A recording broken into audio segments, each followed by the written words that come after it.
Ja, vandaag hier in Den Bosch voor het Buma NL Festival. Ja, vandaag bij Buma NL Festival. Dat vind ik hartstikke leuk. Komen allerlei bekenden weer tegen. En vanavond optreden hier in een cafeetje hier aan de parade. Ja, heel leuk, heel bijzonder.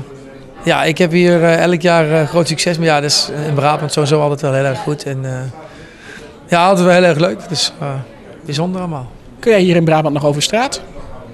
Jawel. Ik zie wel dat mensen kijken en ze spreken me ook wel aan. Ja, ik ben vrij nuchter in die dingen.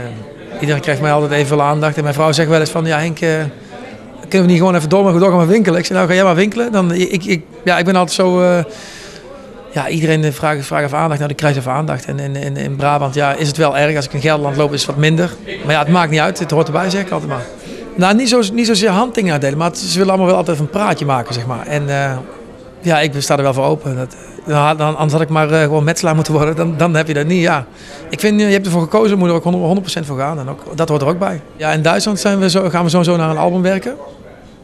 En in Nederland heb ik natuurlijk al een paar singles uitgebracht die niet op het album staan. Dus in Nederland staat ook wel weer een album aankomen. Maar het ligt even ook een beetje aan hoe het allemaal gaat verlopen in deze tijd. Dus het eerste half jaar is het even afkijken van...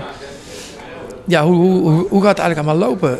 Het is even allemaal afwachten van hoe de successen zijn en hoe het allemaal gaat.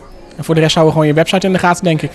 Ja, inderdaad. Op de website kun je alles weer zien. En natuurlijk TV Oranje, want die clip die wordt ook bij TV Oranje uitgezonden, die Duitse clip. En ook de Nederlandse clip, dus dan heb ik extra promotie hier in Nederland. Hè?